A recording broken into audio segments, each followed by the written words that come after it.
ও গো মায়ার নবীজি তুমি প্রেম শিখায়া কোথায় লুকাইলা বলেন ও গো মায়ার নবীজি তুমি প্রেম শিখায়া কোথায় লুকাইলা বলেন ও গো মায়া জোরে জোরে জোরে তুমি প্রেম শিখায়া কোথায় লুকাইলা ও গো মায়ার নবীজি তুমি প্রেম শিখায়া জোরে জোরে তোমায় কত ভালোবাসি তোমায় কত জোরে তোমায় কত ভালোবাসি বুঝাই কেমন করিয়া তুমি প্রেম শিখায়া কোথায় লুকাইলা বলেন ও গো যে তুমি প্রেম শিখায়া মনে বড় সাদ জেগেছে মনে বড় সে মনে বড় সাদ জেগেছে যাব সোনার মদিনা তুমি প্রেম শিখায়া ও গো মায়া কায়া কোথায় লুকাইলা আমি থাকি বাংলাদেশে আমি দেশে বলেন আমি থাকি বাংলাদেশে মন যে থাকে মদিনা তুমি প্রেম শিখায়া লুকাইলা শুনে রাখেন জীবনে গুনাহ কম করছি না বেশি করছি জোরে বলে জীবনে এত গুনাহ করেছি পদ্মার মা বোনেরা সহ ও যুবক ভাইরা ও বৃদ্ধ বাপজানেরা আমি কখনো কোনো মাহফিলে ঘটনা বলি না তারপরও একটা আলোচনা আমার মনে পড়ে গেল একটা হাদিস আমার মনে পড়ে গেল ও বন্ধুগণের আমার আল্লাহ রাসূল সাল্লাল্লাহু আলাইহি সাল্লামের একজন সাহাবী ছিলেন যার নাম ছিল হযরত আবু হুরায়রা নামটা বলেন তো কি হযরত আবু হুরায়রা রাদিয়াল্লাহু তাআলা রাতের আঁধারে ঘরের মধ্যে শুয়ে আছে একজন যুবতী মহিলা গিয়া আবু হুরায়রা ঘরের দরজায় ডাক দিয়ে বলছেন আবু হুরায়রা ও আবু হুরায়রা একটু ঘরের দরজা খুলে দাও জোরে বলেন তো কিসের দরজা জোরে বলেন হ্যাঁ আবু হুরায়রা রাতের আঁধারে তোমার কাছে আমি এসেছি একটু ঘরের দরজা খুলে দাও তোমার সাথে আমার কিছু কথা আছে হযরত আবু হুরায়রা বললেন মহিলা একজন যুবতী মেয়ে হয়ে রাতের আঁধারে তুমি আমার কাছে আসছো রাতের আঁধারে তুমি আমার কাছে কি বলার জন্য আসছো এখন তোমার সাথে কথা বলা যাবে না না না রাতের আঁধারে হবে না তুমি আগামীকাল সকালবেলা আসো তোমার কি আছে আমি শুনবো মহিলা বলছেন আবু হুরায়রা আগামীকাল সকালের অপেক্ষায় আমি থাকতে পারবো না আমি তোমার কাছে আসছি একটা কথা তোমাকে বলতে চাই আবু হুরায়রা বলছেন না হবে না মহিলা বলছেন আবু হুরায়রা শোনো আমি সবার দুরুজবাদ দিয়া আল্লাহ রাসূলের কাছে যাই নাই আবু বকরের কাছে যাই নাই ওমরের কাছে যাই নাই উসমানের কাছে যাই নাই হযরত আলীর কাছে আমি যাই নাই আমি তোমার কাছে আসছি ও আবু হুরায়রা তুমি যদি আমার কথা না শোনো আমি কাল কিয়ামতের ময়দানে আল্লাহর দরবারে তোমার নামে মামলা দেব হযরত আবু হুরায়রা মনে করলেন এটা কেমন কথা আল্লাহর ভয় অন্তরের ভিতরে লাগলো মহিলাকে বলছেন মহিলা শোনো তোমার অন্তরের ভিতরে কি কথা আছে তুমি আমাকে বলো। হযরত আবু হুরায়রা মহিলাকে বলছেন, মহিলা তোমার কি সমস্যা বলো। ও পদ্মের আড়ালের মায়েরা, একটু মনোযোগ দিয়ে কথাগুলো শুনে যাও। জীবনকে কোন কাজে ব্যয় করেছ, বর্তমান অবস্থা নিয়ে একটু ওয়াজ করতেছি বন্ধুগণ আমার, একটু তাকান। মহিলা বলছেন, আবু হুরায়রা আমার জীবনের গুনাহ খাতার কথা আমার মনে পড়ে গেছে। আমার মন বলে আল্লাহ রব্বুল আলামিন আমার গুনাহ খাতা মাফ করবে না। হযরত আবু হুরায়রা মহিলাকে বলছেন, ও মহিলা তুমি কি গুনাহ করেছো, তাই তোমার মনের মধ্যে এত আশঙ্কাজনক সমস্যা, কি সমস্যা, তুমি কি করেছো? মহিলা বলছেন, আবু হুরায়রা আমার সমস্যা হলো আমি আমার জীবনে এমন গুনাহ করেছি। আবু হুরায়রা আমার জীবনের গুনাহ হলো আমি স্বামী থাকা সত্ত্বেও জিনা করেছি। কথা বলেন না কেন? আজকে মোবাইলটা খুললেই দেখা যায় বিবাহিত মহিলারা বেশি বেশি কট খায়। কথা বলেন না কেন? পার্কে কট খায়, হাজি সাহেব নামাজ পড়ে মসজিদে, আরে মেয়ে ফিল্ডিং মারে পার্কে। এ কথা কন না গা? স্বামী চাকরি করে ব্যাংকে আর বউ কথা কয় পার্কে। আছে না? না, মেয়েদের অবস্থা বড় খারাপ। 7 বছরের নানির আবার হাউস বেশি। কথা কন না? 7 বছরে বুড়ে নানি লিপস্টিক লাগায়, 7 বছরে বুড়ে নানি লাগায় না, লাগায় না, লাগায় না।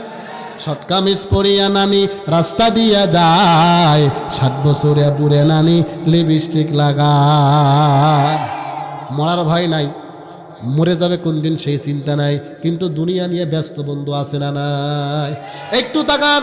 মহিলা বলছেন, ও আবু হুরায়রা আমার জীবনের গুনাহ হলো, আমার জীবনের সবচেয়ে বড় গুনাহ হলো আমি স্বামী থাকা সত্ত্বে জিনা করেছি। কি করেছি? মায়েরা আমার ভালো করে শুনে রাখেন, তোমাদের মধ্যে যদি এমন অভ্যাস থাকে ছেড়ে দাও, আল্লাহ মাফ করবে। একটু শোনেন। আবু হুরায়রা আমার স্বামী থাকা সত্ত্বে আমি একজন পুরুষের সাথে জিনা করেছি। আর জিনা করার পরে আল্লাহ তাআলা আমাকে একটা সন্তান দিয়েছিল। সন্তানটা দুনিয়াতে যখন ভূমিষ্ঠ হলো, আমি মা হয়ে নিজের সন্তানকে গলা টিপে হত্যা করেছি। এক তো স্বামী থাকা সত্ত্বে জিনা, দ্বিতীয়ত সন্তান হওয়ার পরে হত্যা করা। ও আবু হুরায়রা আমি এত গুনাহ করেছি, আল্লাহ তাআলা আমার গুনাহ খাতা মাফ করবে নাকি? হযরত আবু হুরায়রা কান্না করে বলছেন, মহিলারে তুমি যেই গুনাহ করেছো আমার মন বলে আল্লাহ তাআলা তোমার গুনাহ খাতা মাফ করবে না, আল্লাহ তাআলা হয়তোবা তোমাকে মাফ করে দিবে না। মহিলা এমন কথা শোনার পরে, মহিলা ওই কথা শোনার পরে আর দেরি না করে পাহাড়ের চূড়ার দিকে দৌড়ায় আর ডাক দিয়ে বলছেন, আল্লাহ মালিক যদি আমার গুনাহ তুমি মাফ না করবা, যদি আমার গুনাহ মাফ না হবে, তোমার নাম কেমনে রহিম হয়ে গেল, তোমার নাম কেমনে রহমান হয়ে গেল? আল্লাহ এত সুন্দর শরীরখানা কেমনে জাহান্নামের আগুনে পোড়াইবা? মহিলা কাঁদছেন, কান্না করতে করতে পাহাড়ের চূড়ায় চলে গেলেন। হযরত আবু হুরায়রা বলেন, আমার জীবনের এর চেয়ে পেরেশানির রাত আমি আর কোনোদিন দেখি নাই। সারা রাত আমি ঘুমাতে পারি নাই। ফজরের আজান হয়ে গেল, মসজিদে গেলাম, নামাজ আদায় হয়ে গেল। আল্লাহ রাসূলের চোখের সঙ্গে আমার একটু চোখ হলো, আর চোখের সঙ্গে চোখ হওয়ার পরে আল্লাহ রাসূল একটু আমার দিকে মুস্কি হেসে দিলে। কি হেসে দিলে? মুস্কি হেসে দিলেন। আমি আল্লাহ রাসূলকে জিজ্ঞেস করলাম, ইয়া রাসূলুল্লাহ আপনি আমাকে দেখে হাসলেন কেন? আল্লাহ রাসূল বলেন, আবু হুরায়রা গতকাল রাতে কি হয়েছিল? হযরত আবু হুরায়রা বলেন, ইয়া রাসূলুল্লাহ আপনি তো জানেন। বলেন, গতকাল রাতে মহিলা আসছিল, মহিলা এমন পাপ করেছে এইভাবে আমি বলেছি। আল্লাহ রাসূল বলছেন, আবু হুরায়রা শোনো, তুমি যে মহিলাকে বলেছো তার গুনাহ খাতা মাফ হবে না, কিন্তু হযরত জিবরিল আমিন আমার কাছে আয়াতি কারিমা নাজিল করার পরে ঘোষণা করলো ওই মহিলার জীবনের গুনাহ খাতা আল্লাহ মাফ করে দিয়েছে। হযরত আবু হুরায়রা বলছেন, আল্লাহ কেমনে, ইয়া রাসূলুল্লাহ কেমনে মাফ করলেন? বলা হলো মহিলা এত কান্না করেছে, এত কান্না করেছে, মহিলার কান্নায় আল্লাহর মায়া হয়ে গেছে, আল্লাহর দয়া হয়ে গেছে, আল্লাহ তাআলা তাকে মাফ করে দিয়েছেন। এই জন্য যুবকেরা যৌবনের তাড়নায় পড়ে জিনা করেছ, ও মায়েরা যৌবনের তাড়নায় পড়ে জিনা করেছ, চোখে খারাপ দৃশ্য আসার পরে নিজের যৌবনের চাহিদার কারণে অনেক অন্যায় করেছো, আজকের থেকে তওবা করে যাও। আর কোনোদিন আমি খারাপ কাজ করব না, আর কোনোদিন আমি কারো মনে কষ্ট দেব না, কোনোদিন পর পুরুষের সাথে জেলায় আসক্ত হব না, কোনোদিন নিজের ঘরে বিবি থাকার পরে অন্য মেয়ের দিকে তাকাবো না। নিয়ত করা যায় কি যায় না? জোরে বলেন। আল্লাহ রসুল আমাদেরকে আদর্শ শিখায়া দিয়া মদিনায় রওজায় শুয়ে এখনো উম্মতের জন্য কাঁদে কি কাঁদে না? জোরে বলে। এই জন্যই তো মাঝে মধ্যে আমি গজল বলি। আমার সাথে বলা যাবে ভাই? আমার সাথে বলেন তো। ও গো মায়ার নবীজি তুমি প্রেম শিখায়া কোথায় কাইলা বলেন। ও গো মায়ার নবীজি তুমি প্রেম শিখায়া কোথায় কাইলা বলেন। ও গো মায়া, জোরে জোরে জোরে, তুমি প্রেম শিখায়া কোথায় কাইলা। ও গো মায়ার নবীজি তুমি প্রেম শিখায়া, জোরে জোরে, তোমায় কত ভালোবাসি, তোমায় কত, জোরে, তোমায় কত ভালোবাসি, বুঝাই কেমন করিয়া তুমি প্রেম শিখায়া কোথায় কাইলা বলেন। ও গো যে তুমি প্রেম শিখায়া, মনে বড় সাদ জেগেছে, মনে বড় সে, মনে বড় সাদ জেগেছে, যাব সোনার মদিনা তুমি প্রেম শিখায়া। ও গো মায়া কায়া কোথায় কাইলা। আমি থাকি বাংলাদেশে, আমি দেশে বলেন, আমি থাকি বাংলাদেশে, মন যে থাকে মদিনা তুমি প্রেম শিখায়া কাইলা বলেন। ও গো মায়া,